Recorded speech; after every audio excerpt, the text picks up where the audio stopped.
Assalamualaikum warahmatullahi wabarakatuh, sahabat sejuta kisah. Khususnya Anda pecinta cerita-cerita horor, Anda sudah berada di channel yang tepat. Karena setiap hari kami selalu menyuguhkan cerita-cerita misteri yang menarik, seperti kisah berikut ini yang sudah kami siapkan untuk Anda.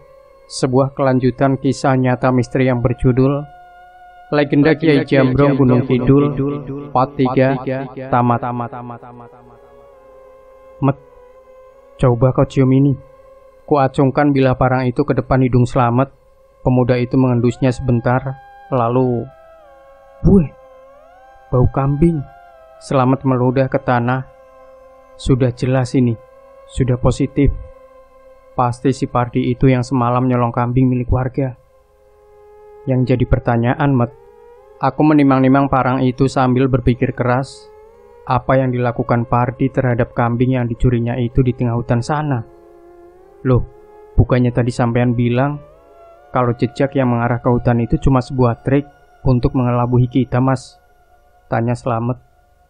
Itu tadi, sebelum aku melihat Pardi dengan segala gerak-geriknya yang mencurigakan itu, ujarku. Setelah melihat apa yang diperbuat Pardi tadi, aku jadi berubah pikiran. Aku yakin dia benar-benar membawa kambing itu ke tengah hutan. Kenapa dan untuk apa? Itu yang perlu kita selidiki, Apa mungkin di tengah hutan sana sudah ada orang yang menunggunya dan siap untuk membeli kambing hasil curiannya, Mas? Slamet berspekulasi. Kenapa kamu bisa berpikir begitu? Lah itu, Pardi yang kata Retno cuma pemuda pengangguran, bisa membeli cincin emas yang lumayan besar. Dari mana dia bisa dapat uang kalau bukan dari hasil penjualan kambing curian itu? Menurutmu, kapan ia membeli cincin itu, Slamet hanya mengangkat bahu, tanda tak mengerti. Ingat, dia mencuri kambing itu baru semalam. Mustahil kalau dia bisa secepat itu membeli cincin. Lagi pula dia baru saja keluar dari dalam hutan. Di hutan mana ada toko emas, Dan yang lebih mencurigakan, saat dia merasa terancam oleh tindakan Retno tadi, dia justru kembali lari ke dalam hutan, bukan lari ke arah desa. Dugaanku, memang ada yang menunggunya di dalam hutan sana, yang siap membayar kambing curian Pardi dengan sebuah cincin emas. Aha, Slamet menjentikan jarinya. Aku ingat, perampok toko emas yang beritanya sedang viral itu, yang masih menjadi DPO sampai sekarang. Tepat sekali. Kalau begitu lebih baik segera kita laporkan saja sama Mas Cipto, biar nanti diteruskan ke Pak Kadus desa ini. Tidak, Loh, kenapa, Kita mesti mencari bukti yang lebih konkret dulu. Jadi, kita buntuti Pardi ke tengah hutan sana. Weh, ini sudah melenceng jauh dari tujuan kita semula, Kita kesini kan. Apa salahnya kalau kita menyelam sambil minum air, Sekali merengkuh dayung, 2-3 pulau terlampaui. Sambil menyelidiki Pardi, kita bisa sekalian mencari sarang Mbah Jambrong dan juga membantu Retno mencari jasad bapaknya. Ya, aku paham, Tapi soal si Retno itu, apa sampean tidak curiga juga sama dia? Kenapa memangnya? Dia kan perempuan, tinggal sendirian di tempat seperti ini. Lalu semalam berani keluyuran sendirian ke kuburan dan ke rumah Mas Cipto. Seolah gadis itu tak punya rasa takut sama sekali. Padahal di desa ini kan lagi santer-santernya isu soal macan jadi-jadian itu. Lalu satu lagi, jangan lupakan juga soal senapan yang dia miliki itu. Masuk akal juga, gumamku. Tapi itu bisa kita selidiki nanti, Sekarang kita fokus dulu untuk menyelidiki Pardi sebelum dia terlalu jauh masuk ke dalam hutan. Siap. Kalau begitu, tunggu apa lagi, Ayo kita kemon. Berdua kami pun mulai melangkah menyusuri jalan setapak yang menuju ke arah hutan. Namun baru beberapa tindak kami berjalan, langkah kami terhenti oleh suara derit pintu yang disusul dengan sebuah seruan dari arah belakang kami. "Hei, kalian mau masuk ke hutan tanpa aku?" Serempak aku dan Slamet menoleh, dan kami dibuat takjub seketika. Beberapa langkah di belakang kami, kini telah berdiri Retno yang dengan gagahnya menyandang ransel dan senapan berburu di pundaknya, jaket dan celana jeans yang membungkus tubuhnya, serta sepatu kets dan topi koboi yang dikenakannya, menandakan kalau gadis itu telah siap untuk ikut berpetualang bersama kami. "Retno, kau..." "Ya, aku ikut," tandas gadis itu sambil melangkah mendekat ke arah kami. "Tapi, kalian orang asing di sini, sama sekali tak tahu seluk-beluk hutan ini. Terlalu berbahaya jika kalian nekat masuk tanpa didampingi oleh orang yang paham kondisi di dalam hutan sana." "Hati-hati, Mas," Slamet berbisik sambil menyikut pinggangku. "Jangan sampai kecantikannya melunturkan kecurigaan kita terhadap gadis itu. Bisa-bisa nanti justru kita yang dijadikan tumbal sama dia." "Apa?" Retno mendelik ke arah Slamet. Enggak. Kamu cantik kalau pakai pakaian seperti itu," ujar Slamet asal. "Modus," dengus gadis itu, lalu beralih menatap ke arahku. "Tunggu apa lagi? Ayo kita berangkat." Aku hanya mengangkat bahu, sadar bahwa percuma saja untuk mencegah niat gadis itu untuk ikut. Aku pun kembali melangkah. Retno berjalan di depan kini, menjadi penunjuk jalan untuk aku dan Slamet. Langkah gadis itu terlihat sangat lincah dan ringan, seolah sudah terbiasa menjelajah hutan ini. Semakin dalam kami masuk ke dalam hutan, maka suasana menjadi semakin gelap dan sunyi. Pepohonan yang semakin tumbuh rapat dan rimbun membuat sinar matahari siang tak mampu menembusnya. Entah sudah berapa jam kami berjalan, aku tak tahu pasti. Rasa lelah mulai terasa saat kami sampai di sebuah kaki tebing yang menjulang di depan kami. "Kalian siap mendaki?"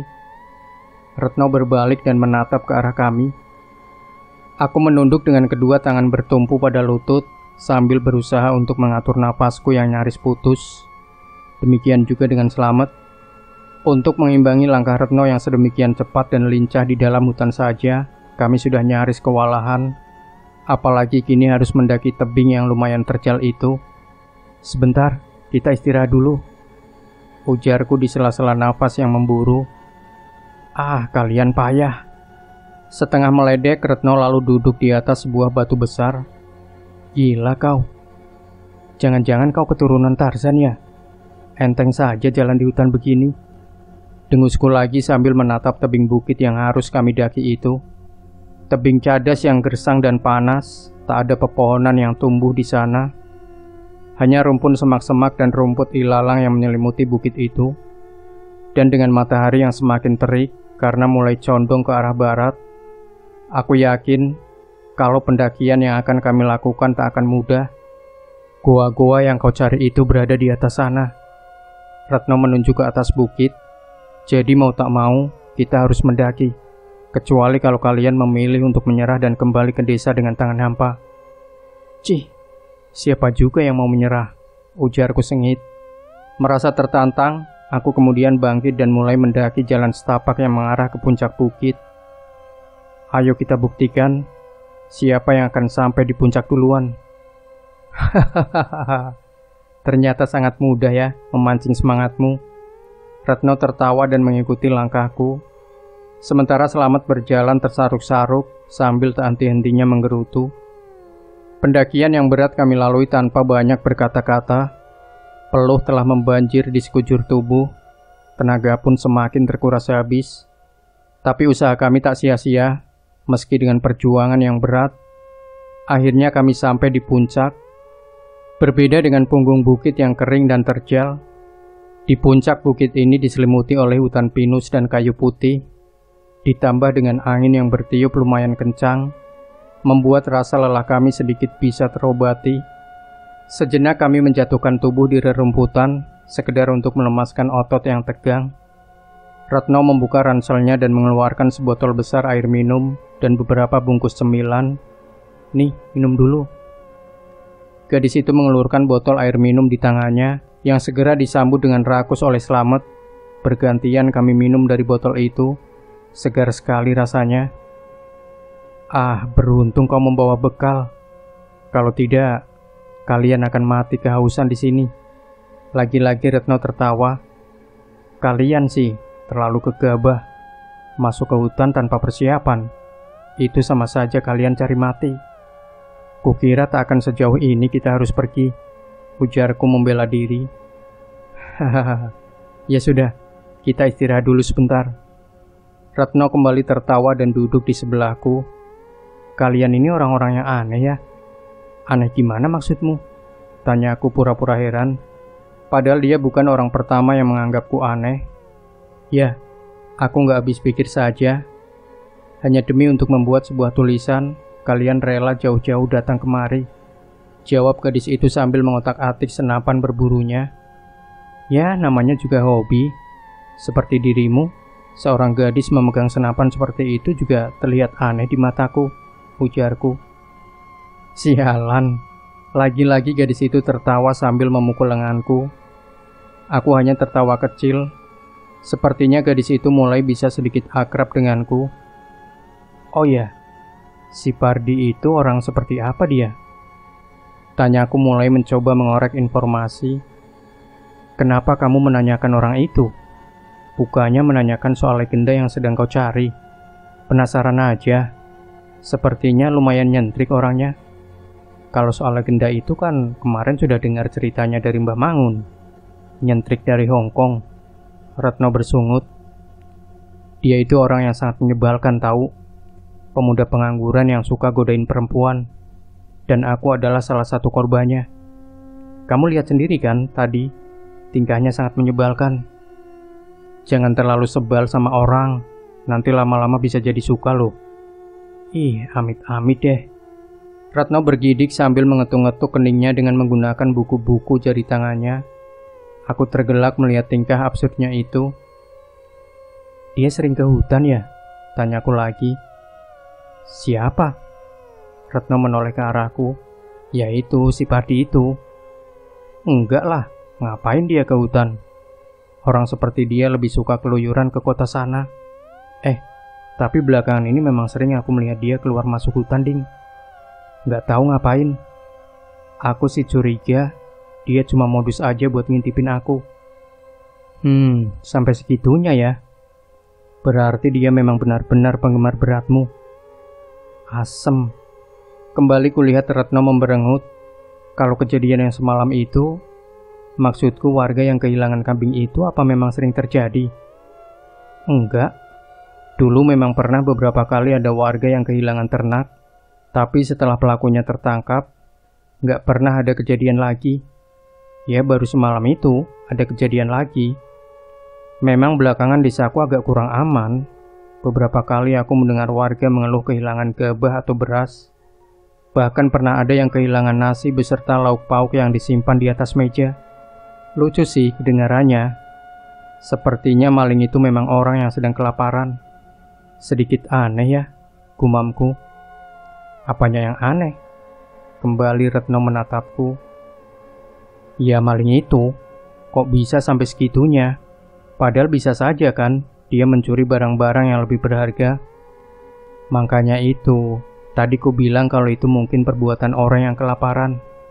Bisa jadi sih. Kalau menurutmu, siapa kira-kira orang yang pantas untuk dicurigai? Entahlah, Retno mengangkat bahu. Kalau si Pardi? Sepertinya tak mungkin. Dia memang orang yang brengsek. Tapi untuk mencuri, rasanya tak mungkin. Kalau memalak, iya. Syukurlah kalau begitu. Kok syukur? Ya, kalau si Pardi gak suka mencuri, berarti kamu aman. Aku? Iya, kalau Pardi gak suka mencuri, berarti kemungkinan dia untuk mencuri hatimu juga kecil. Sialan. Retno berdiri dan menghentakkan kakinya ke tanah. Lama-lama kamu menyebalkan ya. Hei, kamu mau kemana? Seruku saat melihat Retno berjalan menjauh dariku. Mau jalan-jalan. Stres aku lama-lama ngobrol sama kamu, sahut gadis itu tanpa menoleh. Aku kan cuma bercanda. Jangan ngambek gitu dong. Dan jangan keluyuran sembarangan. Ini di atas gunung. Nanti aku bukan anak kecil. Aku hanya tersenyum kecut melihat tingkah gadis itu, lalu mengalihkan perhatianku kepada Slamet yang sejak tadi tak terdengar suaranya. Pantas saja. Anak itu ternyata telah mendegur pulas di atas hamparan rerumputan. Woi, Mat, bangun. Bisa-bisanya kamu tidur di tempat seperti ini. Kuguncang tubuh anak itu. Ia menggeliat bangun, lalu mengucek-ucek matanya. Ngantuk, Mas. Slamet menoleh ke kanan dan ke kiri, memperhatikan situasi di sekelilingnya. Loh, Retno kemana, Mas? Makanya cepetan bangun. Retno ngambek dan kabur tuh. Ayo kita susul. Bahaya kalau sampai dia... Alah, dia kan anak sini, Mas. Mana mungkin. Kamu ini ya, kamu gak inget soal si Pardi. Aku semakin yakin laki-laki itu bersembunyi di sekitar sini bersama para perampok itu. Tadi Retno bilang kalau belakangan ini warga sering kehilangan makanan. Aku yakin si Pardi itulah yang... bau apa ini, Mas? Slamet mengendus-endus. Aku pun segera ikut menajamkan indera penciumanku. Seperti bau daging panggang, Mas, ujar Slamet. Iya ini, gawat. Ini bau daging kambing bakar, Mat. Itu berarti... Pardi, perampok itu. Retno, gawat. Retno, dari arah sana, Mas. Slamet menunjuk ke arah kiri sambil berlari mendahuluiku. Aku pun bergegas mengikutinya. Asem, kenapa jadi begini sih? Kenapa sampean biarkan Retno keluyuran sendirian, Mas? Omel Slamet sambil terus berlari. Nggak usah ngomel, kayak nggak tahu sikapnya dia seperti apa. Gerutuku tak mau kalah, meski sebenarnya aku memang merasa sangat bersalah. Andai saja... Ups, stop. Berhenti, Mas. Nyaris saja aku menubruk Slamet yang berhenti tiba-tiba. Beruntung refleksku masih bagus hingga dapat mengerem laju lariku. Kalau tidak, mungkin kami sudah menjadi perkedel di dasar jurang yang menganga di hadapan kami. Hampir Slamet memberiku kode untuk diam sambil merunduk di sebalik sebuah batu. Melihat gelagat yang tak baik itu, aku pun segera mengikuti apa yang dilakukan oleh anak itu. Lihat ke dasar jurang sana, Mas. Bisik Slamet sambil menunjuk ke bawah. Wedus. Umpatku begitu melihat apa yang ditunjukkan oleh Slamet. Nun jauh di bawah sana, di dasar jurang nampak nyala sebuah api unggun dengan seekor kambing jantan yang terpanggang di atasnya. Dua orang laki-laki duduk tak jauh dari nyala api itu. Sementara tak jauh dari mereka, nampak Pardi sedang menodongkan senapan berburu kepada Retno yang kini telah terikat di sebatang pohon. Bajingan memang si Pardi. Jadi ini yang dilakukannya di bukit ini. Dua orang itu pasti perampok toko emas yang menjadi buruan itu, Mas. Dan si Pardi itu jadi antek mereka. Nyolong makanan di desa untuk ngasih makan mereka. Pantas saja dia tadi bisa pamer cincin emas.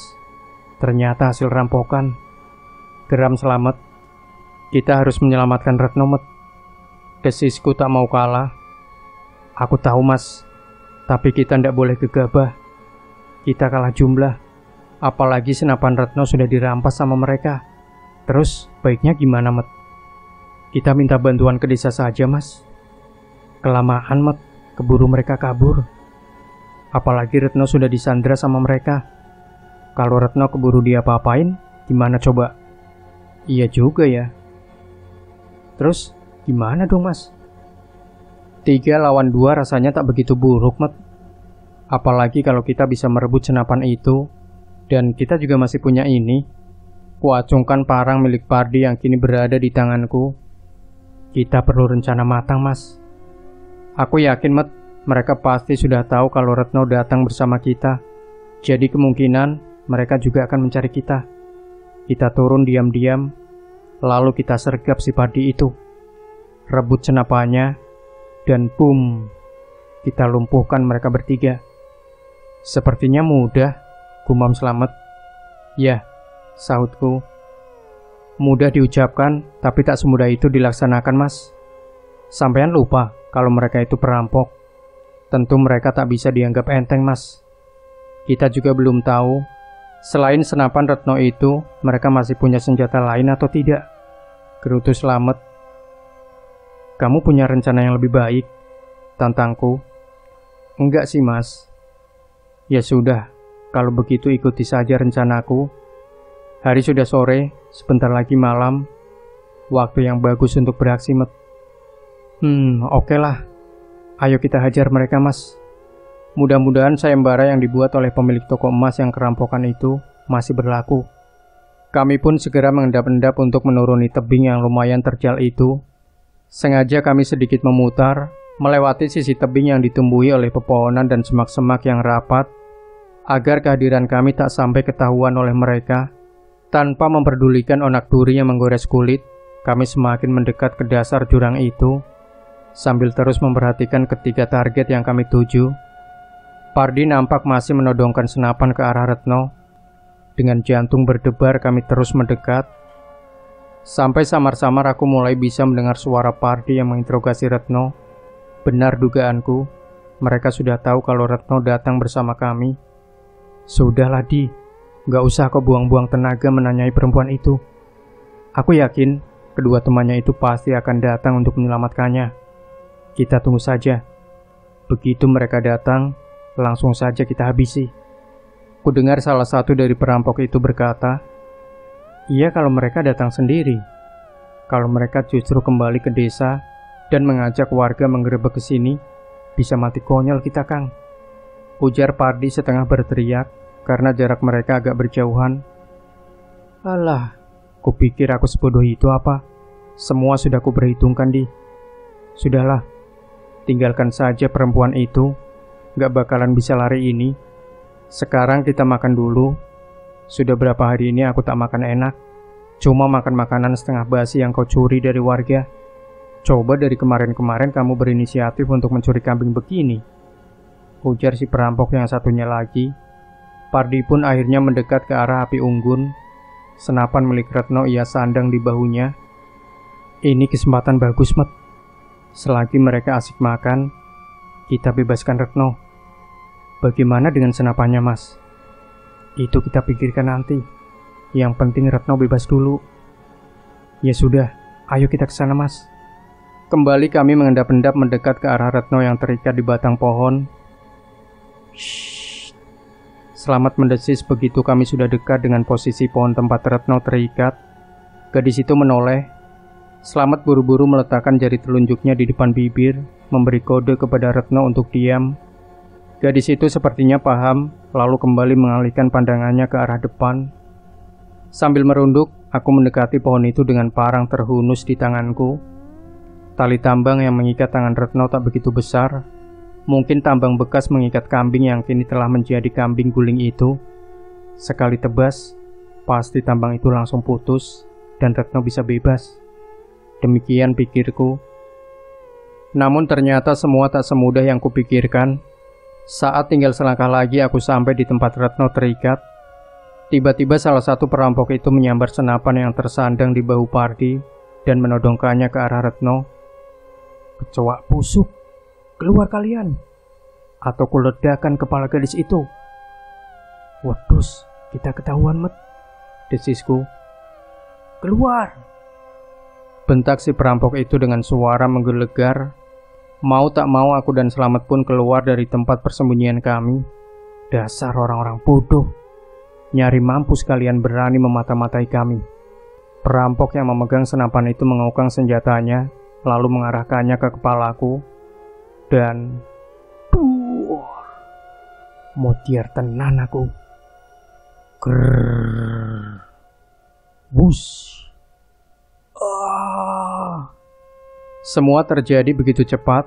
Moncong senapan yang menyalak, umpatanku yang tak sempat mengelak, suara geraman dari arah sebelah kiriku, sekelebat bayangan yang melompat ke depan dan menerjang si perampok bersenjata, serta rang kesakitan seolah terjadi secara bersamaan. Aku jatuh tersungkur saat sesuatu yang terasa sangat panas menerjang betisku. Rupanya bidikan si perampok itu meleset. kepalaku memang lolos dari terjangan peluru. Namun sebagai gantinya, peluru dari senapan itu sukses mendarat di betisku. Sementara beberapa langkah di depanku, nampak Retno tengah bergumul dengan si perampok yang tadi menembakku. Retno? Tunggu, bukankah tadi dia dalam posisi terikat di batang pohon? Bagaimana bisa? Grrrr. Ah. Kembali ku dengar geraman dahsyat yang disusul dengan jerit kesakitan. Aku tercekat saat menyaksikan beberapa langkah di depanku. Retno menggeram sambil mendongak ke atas langit. Darah segar mengalir dari segumpal daging segar yang tergigit di mulutnya. Sementara perampok yang bergumul dengannya nampak berkelojotan meregang nyawa dengan leher terkoyak dan darah yang mengalir deras membasuhi rerumputan. "Mat, senapannya!" Seruku pada Slamet yang masih berdiri mematung dengan kedua lutut bergetar. "Ah, sial!" Umpatku begitu menyadari bahwa Slamet sudah tak bisa diandalkan lagi. Aku mencoba bangkit, meski dengan tertatih karena peluru yang menembus betisku. Tidak, aku tak boleh kalah. Aku tak boleh mati konyol di sini. Terhuyung aku melangkah ke depan, berlomba dengan Pardi yang juga berlari menuju ke arah senapan yang kini tergeletak di atas rerumputan itu. Ah, sial. Aku kembali mengumpat sejadi-jadinya saat menyadari bahwa gerakanku kalah cepat dengan Pardi. Luka tembak di betis kiriku membuatku tak leluasa untuk bergerak. Grrrr. Kembali suara geraman dahsyat itu terdengar, disusul dengan tubuh Retno yang merangkak menghadang langkah Pardi. Langkah laki-laki itu pun tertahan. Wajahnya terlihat pucat pasi, menatap ke arah Retno yang merangkak di depannya. Ini kesempatan bagus untukku. Dengan masih tertatih, aku beringsut dan meraih senapan itu. "Di, lari!" teriak perampok yang satunya lagi, sambil berlari menerobos semak-semak yang lumayan rapat. Tanpa menunggu diperintah untuk kedua kalinya, Pardi pun menyusul si perampok itu. Retno yang sudah kehilangan kendali, sepertinya tak mau membiarkan kedua perampok itu lolos begitu saja. Sambil meraung keras, ia melompat dan mengejar mereka. Bukan berlari seperti layaknya manusia, tapi merangkak dengan kedua tangan dan kakinya, mirip seekor harimau yang mengejar mangsanya. "Kiai Jambrong," ku dengar Slamet mendesis. "Bodoh," sentakku, "cepat kejar. Jangan sampai Retno membunuh mereka berdua."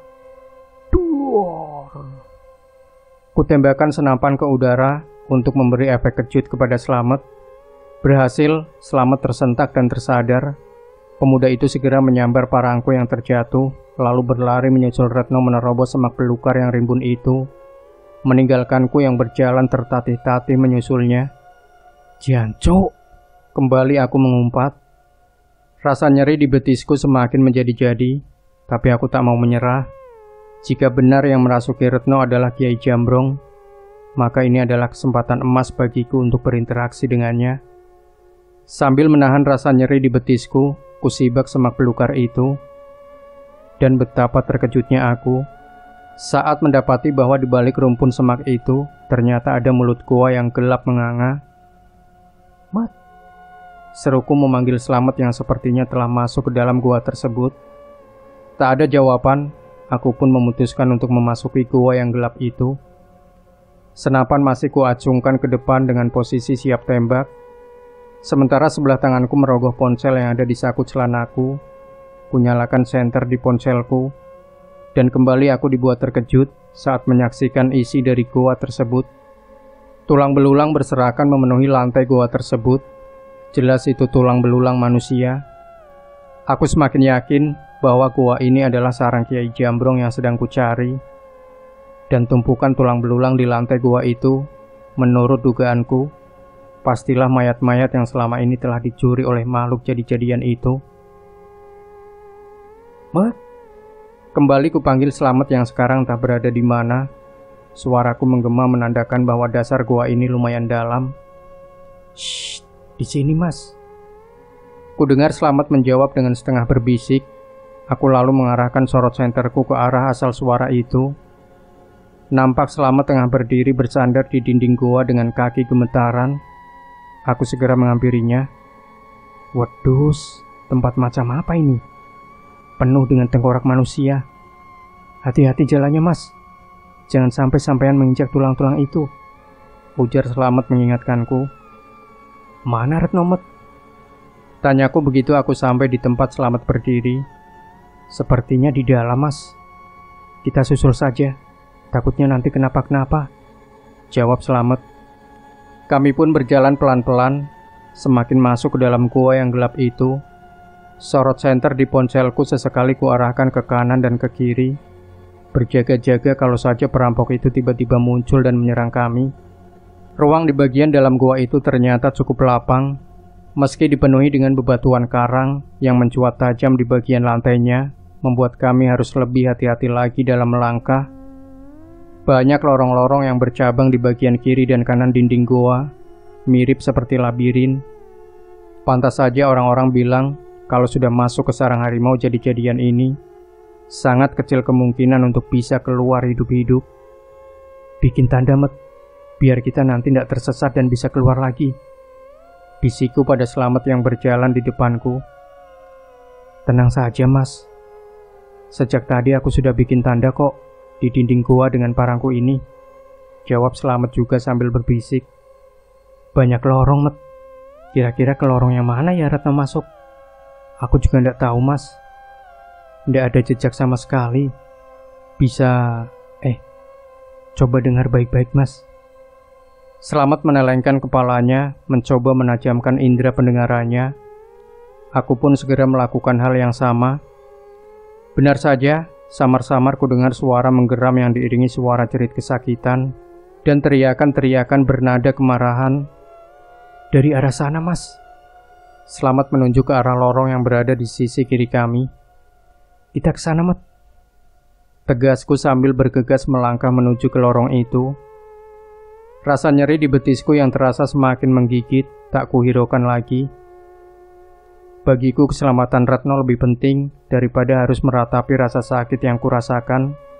Meski saat ini kondisi Retno sedang dalam kerasukan Kiai Jambrong, namun menghadapi dua orang laki-laki yang merasa nyawanya sudah terancam, sedikit banyak membuatku khawatir juga.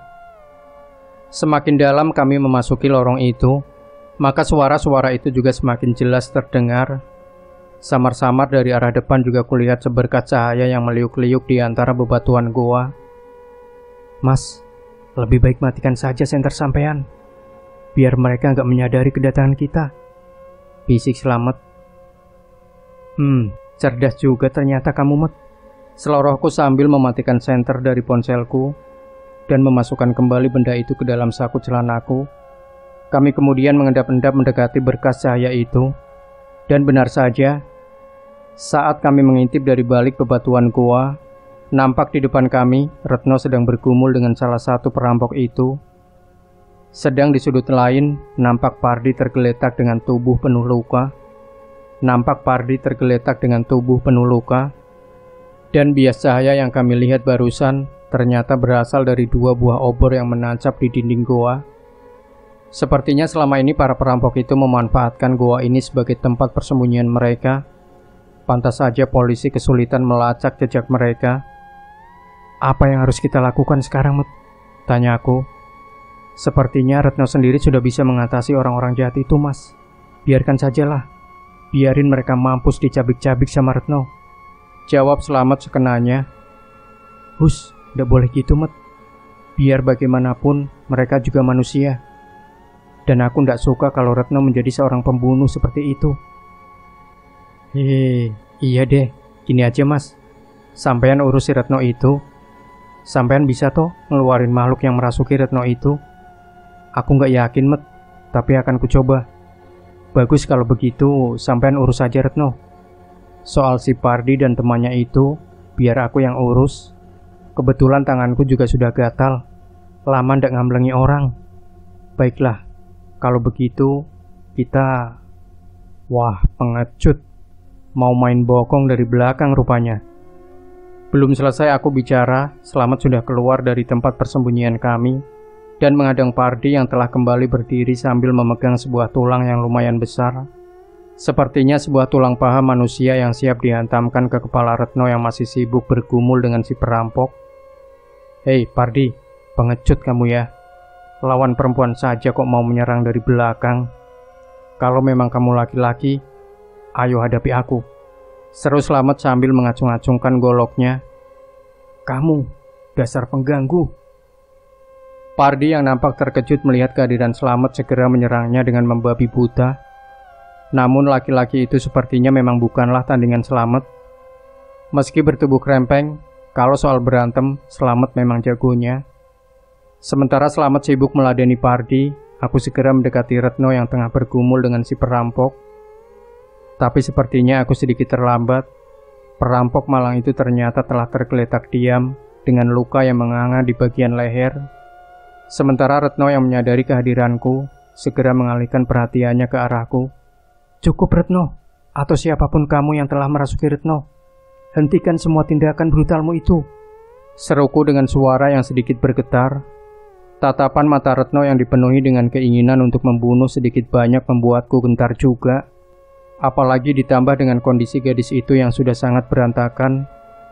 Rambut panjang acak-acakan, pakaian yang sudah terkoyak di beberapa bagian, dan sisa-sisa darah yang masih membasahi area sekitar mulutnya, membuat penampilan gadis itu menjadi sangat menyeramkan. Grrrr. Kembali suara geraman keluar dari mulut Retno, diiringi dengan getakan tubuhnya yang bersiap untuk menerkamku. Retno, dengarkan aku. Aku hanya ingin...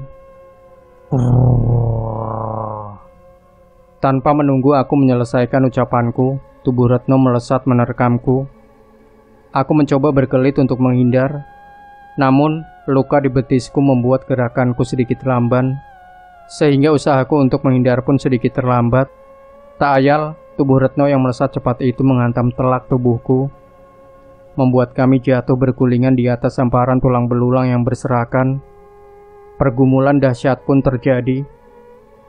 Dengan buas, Retno terus mencecar leherku dengan gigi-giginya yang telah memerah oleh darah. Sementara aku hanya bisa bertahan, tanpa berani untuk balas menyerang. Sambil mempertahankan leherku dari gigitan gadis itu, sebelah tanganku meraba-raba mencari jempol kaki gadis itu. Dan begitu aku mendapatkannya, segera ku tekan jempol kaki itu sekuat tenaga. Keluar kau makhluk laknat, teriakku lantang. Retno kembali menggeram dahsyat. Tubuhnya mengejang sesaat, lalu terkulai lemas menindih tubuhku yang berada di bawahnya. Syukurlah. Aku mendesah lega. Usaha untuk mengeluarkan makhluk itu dari tubuh Retno yang kulakukan secara untung-untungan itu ternyata berhasil. Mat, bantu aku, seruku lagi sambil melirik Slamet yang sepertinya juga telah berhasil menumbangkan Pardi. Wah, enak yo sampean. Aku berantem mati-matian sama Pardi, sampean malah enak-enakan main peluk-pelukan gitu, ujar Slamet sambil menghampiriku. Peluk-pelukan gundulmu itu. Cepat angkat tubuh Retno dari atas tubuhku. Aku sudah kehabisan tenaga ini. Luka di kakiku juga kayaknya makin parah, sentakku kesal. Bisa-bisanya anak itu bercanda di situasi yang seperti ini. Masih sambil tertawa, Slamet lalu mengangkat tubuh Retno yang telah pingsan dan menyandarkannya pada dinding goa, lalu berusaha menyadarkannya.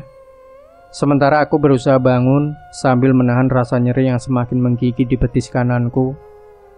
Darah kembali mengucur dari bekas luka tembak itu. Gimana, Met? Tanyaku sambil mendekat ke arah mereka berdua. Semaput, Mas. Jawab Slamet sambil menepuk-nepuk kedua belah pipi Retno. Mbak, sadar mbak, bangun. Pelan-pelan kulihat Retno menggeliat, lalu membuka matanya. Gadis itu menatap nanar ke arah Slamet yang sedang berjongkok di hadapannya. Lalu, plak! Sebuah tamparan keras mendarat telak di wajah Slamet. Dasar mesum, apa yang kau lakukan, Retno buru-buru membetulkan pakaiannya yang sudah compang-camping itu. Ada robek besar di bagian dadanya, menampakkan sepasang bukit kembar yang menonjol keluar. Wedus, Ditolongin bukannya terima kasih malah main gaplok aja. Sungut Slamet sambil menjauh dari gadis itu. Anjing. Gadis itu mengumpat sambil berusaha bangkit. Apa yang telah kalian lakukan terhadapku, hah? Dasar kalian. Woi. Gadis itu terhuyung lalu memuntahkan seluruh isi perutnya. Mulutku rasanya gak enak banget. Apa yang... Tenang dulu, Red. Aku melepas jaket yang kukenakan dan kugunakan untuk menyelimuti gadis itu. Kamu tadi kesurupan dan mengamuk. Coba lihat hasil dari perbuatanmu. Jadi, gadis itu kembali muntah saat melihat si perampok yang telah terkapar tewas dengan kondisi yang sangat mengenaskan. Ya, kamu sepertinya kesurupan Kiai Jambrong tadi. Jadi sekarang kita berada di dalam sarangnya. Tanya gadis itu lagi, sambil memperhatikan tulang belulang manusia yang berserakan di lantai goa.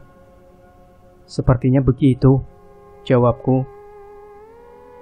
Baguslah kalau begitu. Retno melangkah maju dan mengacak-acak tulang belulang itu. Hei, apa yang kau lakukan? Slamet yang sejak tadi diam berseru. Lebih baik kita segera keluar dari goa ini. Perasaanku mulai tak enak. Tidak. Tukas Retno tanpa menoleh. Aku gak akan keluar dari goa ini sebelum menemukan jasad ayahku. Dasar keras kepala. Kamu gak ingat cerita orang-orang bahwa orang-orang yang berhasil masuk ke sini gak bisa keluar hidup-hidup? Ujar Slamet kesal. Persetan dengan cerita orang. Woi, Mbah Jambrong, atau siapapun kamu, di mana kau sembunyikan jasad ayahku, ha? Teriakan gadis itu menggema ke seluruh penjuru goa. Walah, gendeng tenan kowe iki, Mbak. Lah kok malah teriak-teriak nantangin gitu loh. Itu sama saja. Krrrr.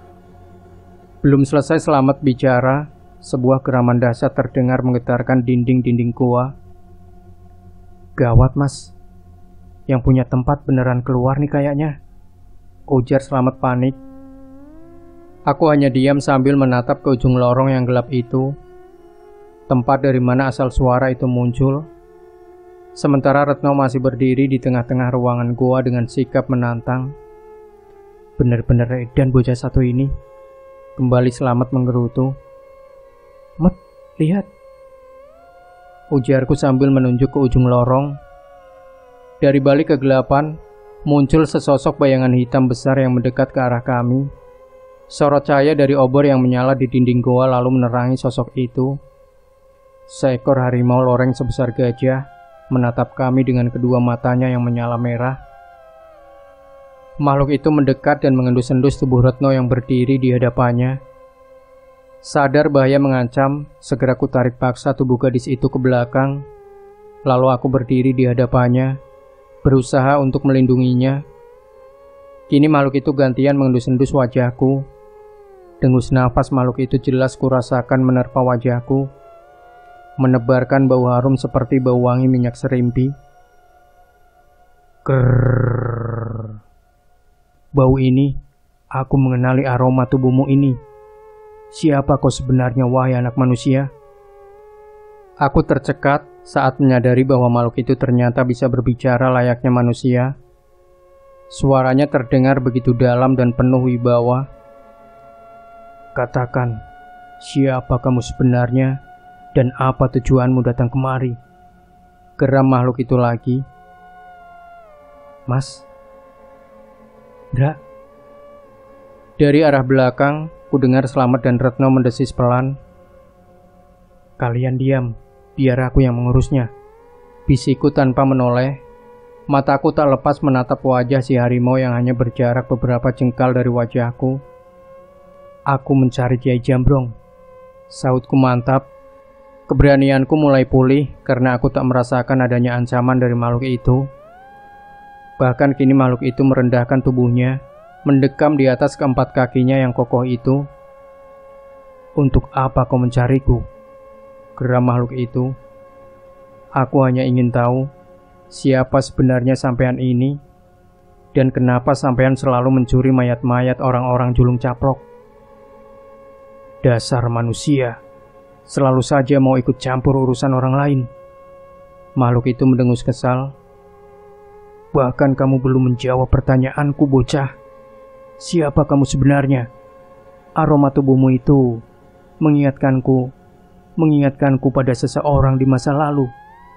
Kemudian aku pun menjelaskan silsilah dari keluargaku. Pantas saja, semenjak tadi aku merasa tak kuasa untuk menyakiti kalian. Ternyata kau masih keturunan dari sahabatku di masa lalu. Jika bukan karena itu, mungkin sudah semenjak tadi aku memangsa kalian. Sekarang giliranmu untuk menjawab pertanyaanku.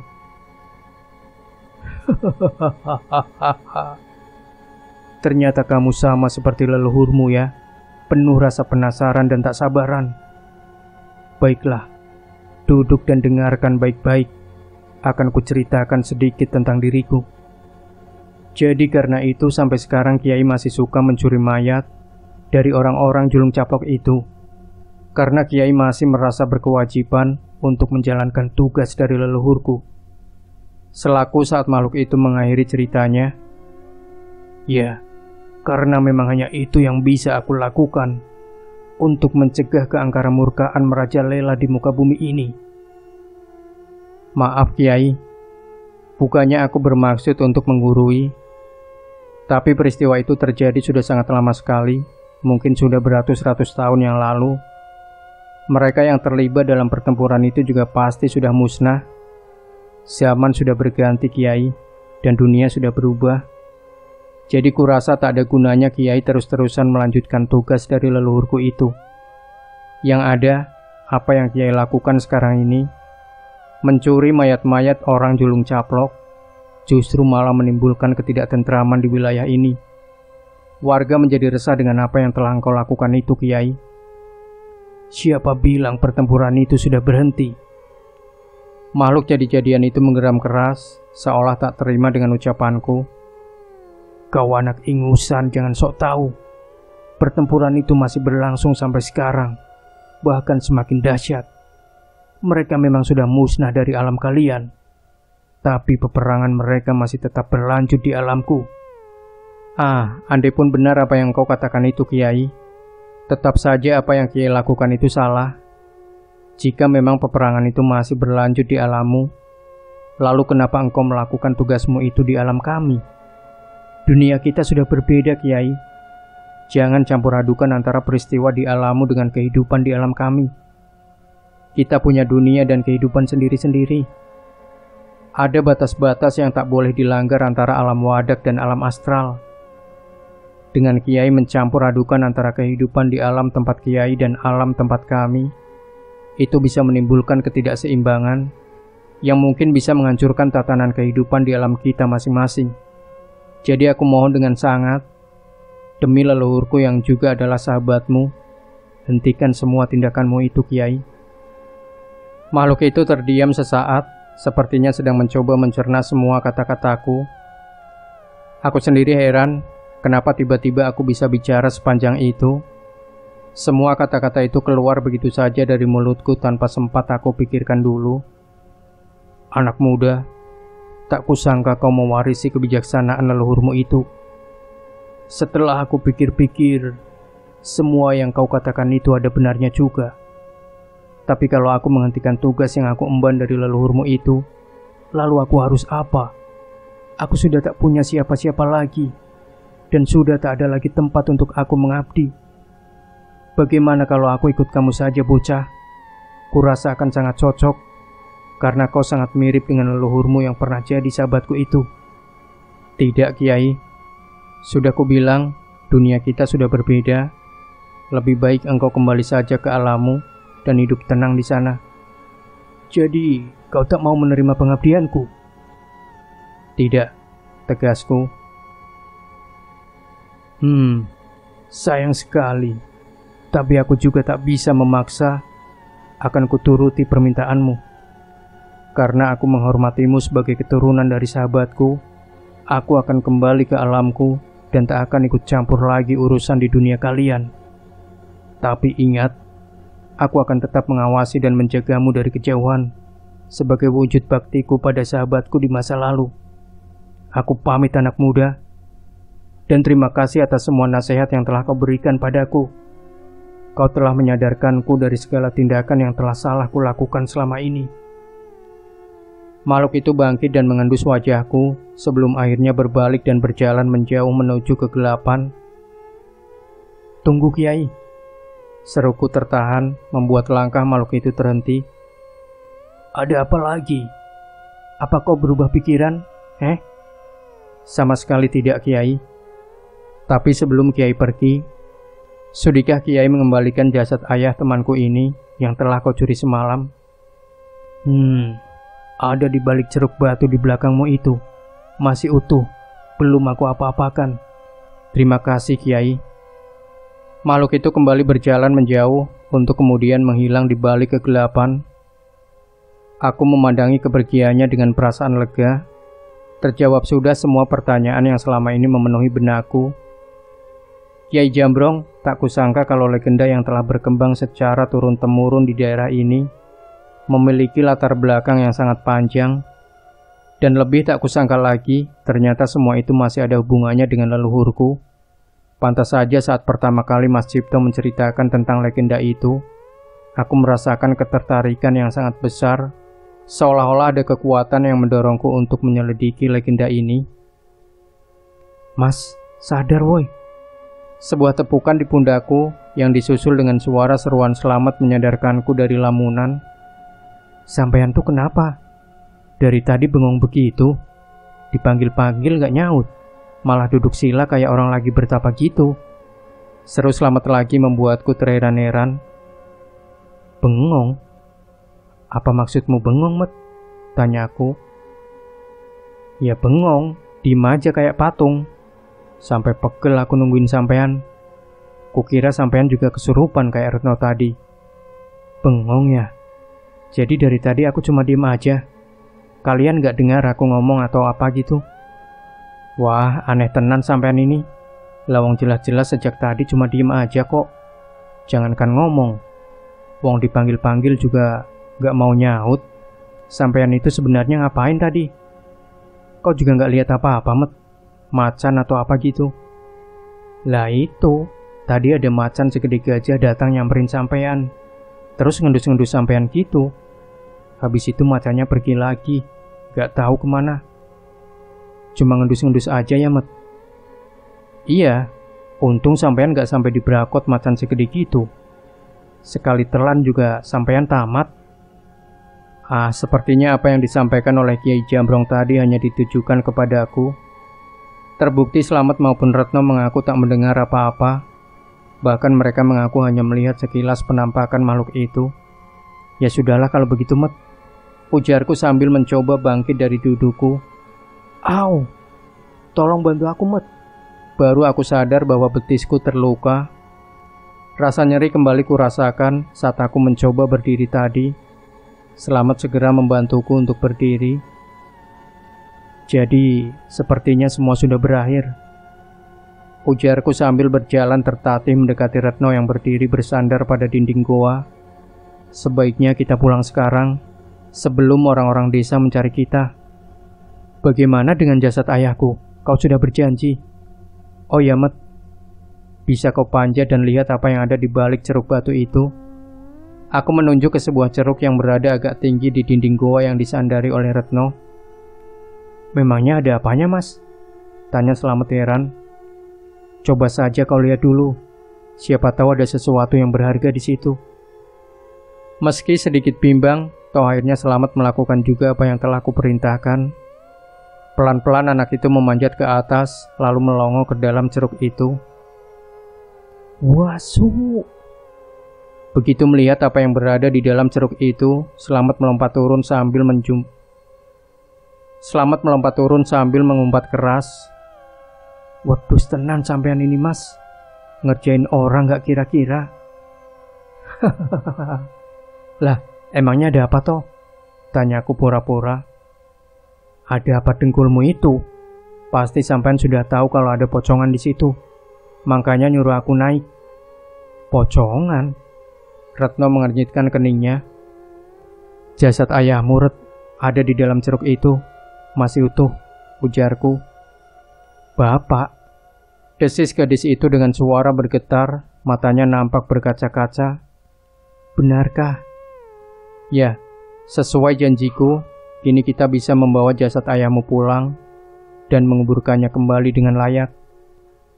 Bapak, Ndra. Tiba-tiba gadis itu menghambur dan memelukku, tangisnya pecah membasahi baju yang kukenakan.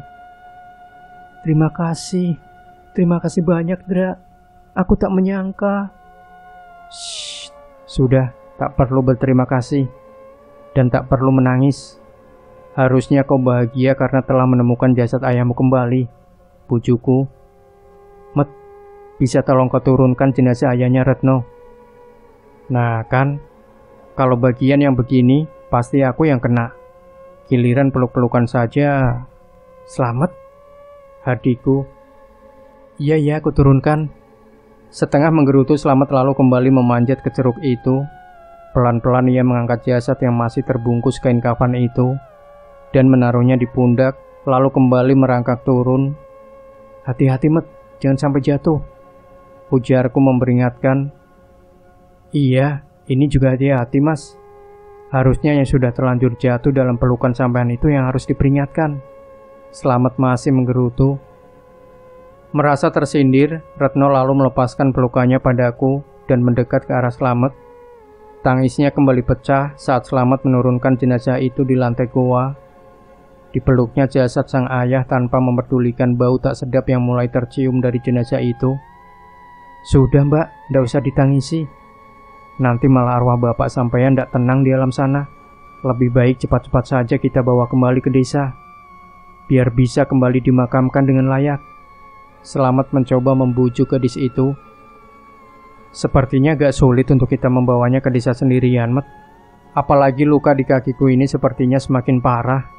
Bagaimana kalau kau kembali ke desa terlebih dahulu dan meminta bantuan? Biar aku dan Retno menunggu di sini, usulku. Kenapa harus repot-repot turun ke desa sih, Mas? Tinggal telepon saja kan gampang. Sampean masih nyimpen nomornya Mas Cipto kan? Kalau ada sinyal, sudah dari tadi aku telepon, Met. Aduh, jadi harus aku lagi nih yang bersusah payah turun ke desa. Terus nanti naik lagi bersama warga. Bisa copot beneran dengkulku, Mas. Met, kalau nolong orang tuh mbok yang ikhlas. Kalau kakiku ndak sakit gini, aku juga nggak bakalan nyuruh kamu kok. Iya, aku ikhlas. Ya sudah, kalau begitu tak turun dulu. Ingat, sampean sama Retno cuma berdua di sini. Nggak usah macem-macem. Ini tempat angker. Kesurupan lagi, repot nanti jadinya. Sama itu tuh, si Pardi yang masih semaput. Sampean urus juga.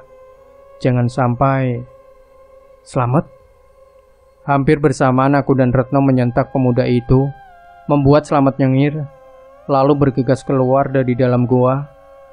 Sepeninggal Selamat, aku beringsut duduk bersandar pada dinding goa. Kubiarkan Retno yang masih meratapi jasad sang ayah. Begitu juga dengan tubuh Pardi yang masih tergolek pingsan di sudut goa. Kuhela napas panjang, sekedar untuk menghilangkan rasa nyeri yang menyerang di hampir setiap inci tubuhku. Apa yang baru saja ku alami hari ini benar-benar sudah menguras tenaga dan emosiku. Namun aku bersyukur, akhirnya semua bisa berakhir. Tinggal menunggu Selamat kembali bersama warga desa untuk mengevakuasi kami. Soal Pardi, para perampok yang telah tewas, dan harta rampokan mereka, biar nanti aparat desa yang mengurusnya. Yang jelas aku sudah menunaikan janjiku kepada Retno untuk menemukan jasad ayahnya. Dan aku sendiri juga sudah mendapatkan apa yang kucari di goa ini. Kiai Jambrong, legenda dari Gunung Kidul, akan menjadi sebuah cerita yang tak akan pernah kulupakan seumur hidupku. Hari hampir senja, saat acara pemakaman kembali jasad ayah Retno selesai. Satu persatu warga mulai meninggalkan area pemakaman. Tinggal beberapa orang yang tersisa, yang tetap bersikeras untuk menjaga makam itu, agar jangan sampai dibongkar kembali oleh makhluk bernama Kiai Jambrong itu. Tak ada niatku untuk mencegah mereka, toh itu sudah menjadi semacam budaya di desa ini. Kuhampiri Retno yang masih duduk di sisi makam sang ayah. Gadis itu sepertinya baru saja menyelesaikan doanya. "Ret, aku pamit ya," ujarku sambil menepuk bahunya. Gadis itu berdiri dan menatapku dengan mata berkaca-kaca. "Kamu serius mau pulang sekarang, Mas? Sudah sore loh ini. Dan kaki sampean juga baru saja diobati, belum sembuh benar. Apa nggak sebaiknya nginep dulu bareng semalam atau 2 malam lagi?" "Pengennya sih gitu, tapi sudah ada pekerjaan lain yang menunggu. Jadi aku nggak bisa lama-lama di sini," jawabku. "Mas," gadis itu memegang kedua tanganku, dan baru sadar aku kalau dia sudah mulai memanggilku dengan panggilan Mas. "Terima kasih banyak ya. Sampean sudah banyak membantuku. Meski kita baru kenal, tapi sudah Ret, tak usah terlalu kau pikirkan. Sudah menjadi kewajiban kan sebagai sesama manusia untuk saling membantu. Mas, apakah kita masih akan bisa berjumpa lagi?" "Insya Allah kalau ada waktu dan kesempatan." "Berjanjilah Mas, nanti kamu akan berkunjung lagi ke desa ini." "Iya, aku janji. Akan ku ingat janjimu Mas. Dan jika tak kau tepati, aku yang akan mencarimu ke Wonogiri." Ah, gadis ini. Aku hanya tersenyum kecut mendengar ucapannya itu. "Ajak Selamat juga kalau kembali ke sini Mas. Dia anak yang lucu, meski sedikit menyebalkan." "Iya, ya sudah aku pamit ya, keburu malam. Hati-hati di jalan ya Mas." Aku hanya mengangguk lalu menghampiri Mas Cipto yang juga masih berada di area pemakaman itu. Aku harus berterima kasih banyak kepada laki-laki itu yang telah menuntunku sampai ke desa ini dan menemukan sesuatu yang sangat berharga untukku. Satu persatu warga desa kusalami, lalu aku melangkah menuju ke motor tuaku yang kuparkir tak jauh dari area pemakaman itu. "Kamu yang bawa ya, Mat?" Kulemparkan kunci motor ke arah pemuda itu. "Tuh kan, aku lagi. Kenapa selalu aku yang... Atau kita tukeran kaki saja, biar aku bisa bawa motornya?" "Hahaha, enggak Mas, guyon loh. Ngono wae kok nesu. Yowes, naik sini. Kita berangkat, keburu kemalaman di jalan." Pelan-pelan Selamat menjalankan Supra tuaku meninggalkan area pemakaman itu, diiringi lambaian tangan Retno, Mas Cipto dan warga lain yang berada di pemakaman itu. Rasa harum masih menyelinap di hatiku melihat keramahan mereka. Ah, benar-benar sebuah desa yang indah. Mungkinkah suatu saat aku bisa menginjakan kaki lagi di desa ini? Semoga saja. Demikian sahabat sejuta kisah, akhir dari sebuah kisah nyata misteri yang berjudul Legenda Kyai Jambrong Gunung Kidul. Jangan lupa tinggalkan komentar Anda, like, share video ini, subscribe channel Sejuta Kisah. Nantikan kembali cerita-cerita misteri terbaru dari kami. Wassalamualaikum warahmatullahi wabarakatuh.